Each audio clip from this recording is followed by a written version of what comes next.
एक मोर ने बताया कि इन 4 प्रकार के लोगों से स्त्री को कभी भी मदद नहीं मांगना चाहिए। अगर आप इन 4 प्रकार के लोगों से मदद मांगती है तो अच्छी तरह से फंस सकती है।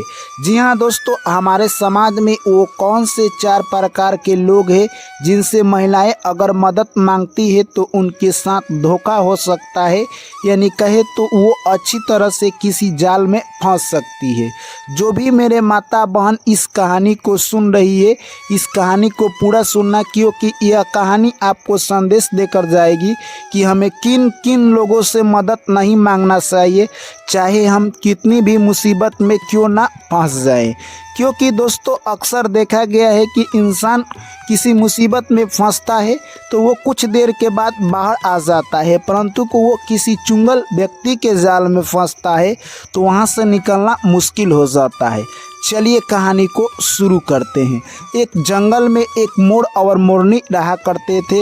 मोरनी अपने पति यानी मोर से हमेशा कुछ न कुछ पूछा करती थी। तभी मोरनी कहती है कि हे पियाजी, आप मुझसे कितना प्यार करते हैं। तभी वो मोर कहता है कि पूरे दुनिया में जितना लोग अपने पत्नी से प्यार करते हैं उससे ज़्यादा मैं तुमसे प्यार करता हूँ। तभी मोरनी कहती है कि मेरा एक प्रश्न है, औरत को किन 4 लोगों से मदद नहीं मांगना चाहिए, आप इस प्रश्न का उत्तर दीजिए। तभी मोर कहता है कि ठीक है, इसके लिए मैं तुम्हें एक कहानी सुनाता हूँ, उस कहानी को पूरा सुनना। दोस्तों उसके बाद मोर कहता है कि एक गांव में एक किसान रहा करता था। किसान की पत्नी और किसान आपस में दोनों अच्छी तरह से प्रेम करते थे और दोनों खुशहाल अपना ज़िंदगी व्यतीत कर रहे थे। किसान जो भी खेत में काम करता, अनाज मिलता, उसी से अपना जीविका चला रहा था। परंतु एक दिन की बात है, उसकी पत्नी कहती है कि हे स्वामी, आप जो अनाज कमा कर लाते हैं उससे हमारा जीवन अच्छी तरह से नहीं चल पाता है, इसलिए आपको शहर जाकर कमाना चाहिए। दोस्तों किसान कहता है कि हमारी पत्नी अच्छी बात कह रही है, और अगले दिन वो शहर जाने ही वाला था। सबसे पहले वो अपने दोस्त के पास जाता है और कहता है कि हे मेरे दोस्त, मैं कमाने के लिए बाहर जा रहा हूँ, अगर मेरी पत्नी की कोई भी आवश्यकता पड़ती है वस्तुओं की तो तुम लाकर दे देना। यह सब बात कहकर किसान अगले दिन बाहर कमाने के लिए चला जाता है। उसका दोस्त नियत का बहुत ख़राब था, उसके पत्नी के पास आता है और उसकी पत्नी पर गंदी नज़र डालता है। दोस्तों वो आकर जो भी काम था वो कर दिया करता था। ऐसे ही दिन निकलते गए। एक दिन उसका दोस्त सोचता है कि यही मौका है उसकी पत्नी से मैं प्यार का इजहार करूं। तभी आकर बोलता है कि मैं आपसे संभोग करना चाहता हूं। तभी उसकी पत्नी कहती है कि मैं एक पतिव्रता नारी हूं और मैं आपके साथ ऐसी नहीं कर सकती हूं, सिर्फ मैं अपने पति से प्रेम करती हूं। दोस्तों उसका दोस्त काफ़ी गुस्से में आ जाता है और सोचता है कि यही सबसे अच्छा मौका है अपने दोस्त के साथ इसके पत्नी को फंसाने का। दोस्तों उसका दोस्त उतने ही देर में यानी कहे तो बाहर से वो किसान आ जाता है और किसान से कहता है कि देखो मेरे दोस्त, तुम्हारी पत्नी यानी चरित्र की गिरी हुई है और इसका चक्कर दूसरे मर्दों के साथ चल रहा है। दोस्तों किसान अब अपने पत्नी से अच्छी तरह से बात भी नहीं करता है, खाना खाकर ऐसे ही सो जाता है। तभी किसान की पत्नी समझ जाती है कि इनके दोस्त ने कुछ चढ़ा बढ़ा दिया है, इसीलिए ये मुझसे अच्छी तरह से बात नहीं कर रहे हैं। तभी किसान की पत्नी एक दिन अपने पति से पूछ देती है कि आप मुझसे अच्छी तरह से बात क्यों नहीं कर रहे हैं। तभी दोस्तों किसान कहे तो एक डंडा उठाता है और अपने पत्नी को बहुत तेज पीटने लगता है। तभी उसकी पत्नी बेहोश होकर गिर जाती है और वहां से कहे तो किसान अपना घर छोड़कर चल देता है। दोस्तों उसकी पत्नी उठती है और कहे तो उसी रात्रि में चल देती है और जंगल में जैसे ही प्रवेश करती है, जंगल के बाहर एक दुर्गा माँ का मंदिर था, उसी में जाकर रोने लगती है। दोस्तों उधर राजा एक शिकार करने के लिए आया था। तभी आवाज़ सुनता है कि इतनी रात्रि में कौन सी महिला रो रही है। तभी राजा अपने मंत्री को भेजकर उस महिला को बुलवाते हैं और अपने राज दरबार में ले जाते हैं। राजा का एक लड़का था छोटा सा, उसका पालन पोषण कहते हैं कि तुम अच्छी तरह से इसका पालन पोषण करो और मेरे ही राज दरबार में रहो। दोस्तों उसका मंत्री था राजा का, जो काफ़ी नीयत का खराब था, उस महिला पर फिदा हो जाता है और उस महिला से कहता है कि मैं आपसे शादी करना चाहता हूँ। दोस्तों वो महिला कहती है कि मैं आपसे शादी नहीं करूँगी क्योंकि मैं पतिव्रता धर्म का पालन करती हूँ। दोस्तों तभी वो मंत्री कहता है कि ठीक है, अगर तुम मुझसे शादी नहीं करोगी तो मैं तुम्हें इस तरह से फंसाऊंगा कि तुम अपने ही जाल में उलझ जाओगी। दोस्तों अगले दिन यानी कहे तो राजा के पुत्र का सर धड़ से अलग कर देता है और वो मंत्री कहे तो राजा से जाकर उस महिला को फंसा देता है।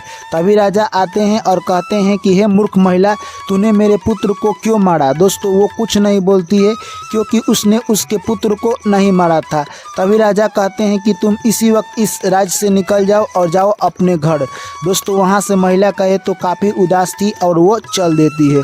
जैसे ही जंगल में प्रवेश करती है तो देखती है कि कुछ डाकू एक व्यक्ति को मार रहे हैं और कहते हैं कि तुम्हारे पास जो भी धन है वो दे दो वरना हम तुम्हें मार देंगे।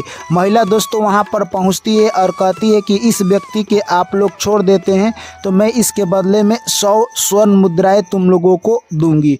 दोस्तों डाकू उस व्यक्ति को छोड़ देते हैं और वो महिला 100 स्वर्ण मुद्राएं उस चोर को दे देती है और वह व्यक्ति उस महिला को अपना बहन बनाकर उस जंगल से लेकर चला जाता है।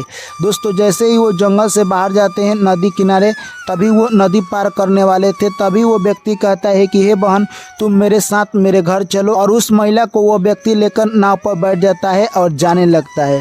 दोस्तों वो महिला काफ़ी सुंदर थी। तभी एक सेठ की नज़र उस महिला पर पड़ती है और सेठ कहता है कि ये महिला तुम्हारे साथ जा रही है, क्या तुम इस महिला को मुझसे बेचोगे? मैं इससे अपना पत्नी बनाना चाहता हूँ। दोस्तों उसके बाद कहे तो वो जो व्यक्ति था जो कि अपनी बहन बनाया था वो कहता है कि नहीं, मैं इस महिला को नहीं बेचूंगा।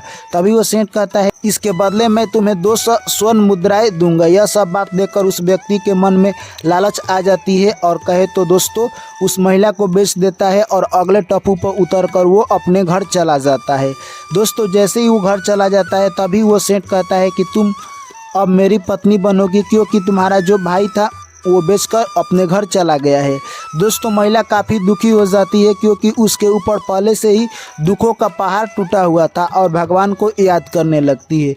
इतने ही देर में दोस्तों नाव में छेद हो जाता है और पानी भरने लगता है और कुछ देर के बाद नाव डूब जाती है। वहीं पर राजा का एक नाव किनारा पर लगा हुआ था।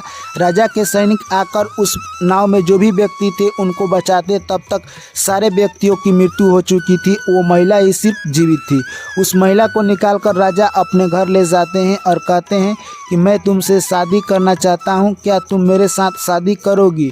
तभी दोस्तों यानी कहे तो वो महिला कहती है कि मैं पतिव्रता धर्म की पालन करती हूँ, मैं आपके साथ शादी नहीं करूँगी। अगर आप मुझे अपना बहन बनाना चाहते हैं तो अपना बहन बना सकते हैं। दोस्तों राजा ने उस महिला को अपना बहन बनाकर अपनी ज़िंदगी व्यतीत की और जैसे ही उनका अंतिम समय आने वाला था अपने बहन के नाम सारा राजपाट कर देते हैं और इस दुनिया को छोड़कर चले जाते हैं। दोस्तों इस तरह से कहे तो वो महिला अब एक राज्य की रानी बन चुकी थी और उसने हुक्म दिया कि जो भी गांव में गरीब और दबके व्यक्ति हैं उन सभी को कल राज दरबार में बुलाया जाए। दोस्तों अगले दिन होते ही उसका पति और जो उसका भाई बना था वो राजा जो कि महिला पर गलत अंजाम लगाया था कि तूने ही मेरे लड़के को मारा था, सारे लोग आए थे। तभी वो अपने पति से कहती है कि क्या आप मुझको पहचानते हैं? तभी उसका पति कहता है कि तुम इस राज्य की नई रानी बनी हो, मैं तुम्हें पहचानता हूँ। तभी वो कहती है कि नहीं, मैं आपकी पत्नी हूँ और आपने उस दिन मुझे अपने दोस्त के कहने पर मुझे पीटा था और आप मुझे पीटकर जंगल चले गए थे, वही मैं आपकी पत्नी हूँ। दोस्तों उसके बाद उस व्यक्ति के पास जाती है जो उसको भाई बनाया था और धोखा दिया था। जाकर कहती है कि तूने मुझे कुछ पैसों के लिए एक सेंट से बेच दिया, तुमने बहुत गलत किया है। उसके बाद उस राजा के पास जाती है और कहती है कि हे राजन, आपने अपने मंत्री के झूठ बात कहने पर आपने मुझे अपने राज दरबार से निकाल दिया, परंतु आपके लड़के को मैंने नहीं, आपके मंत्री ने ही मारा था। दोस्तों इस तरह से कहे तो कहती है कि आप तीनों को दंड जरूर मिलेगा और तीनों को कहे तो कारावास में डाल देती है। कुछ समय के बाद अपने पति को निकालकर वो अपना जीवन सुखपूर्वक और शांति से बिताने लगती है। और दोस्तों उसके बाद तभी मोरनी कहती है कि हे पियाजी, आपने तो कहानी सुना दी, परंतु कहानी में ये हमें पता नहीं चला कि किन 4 लोगों से दूरी बनाकर महिलाओं को रहना चाहिए। पहला अपने पति के दोस्त थे, क्योंकि पति के दोस्त हमेशा अपने भाभीियों पर गलत नज़र रखते हैं।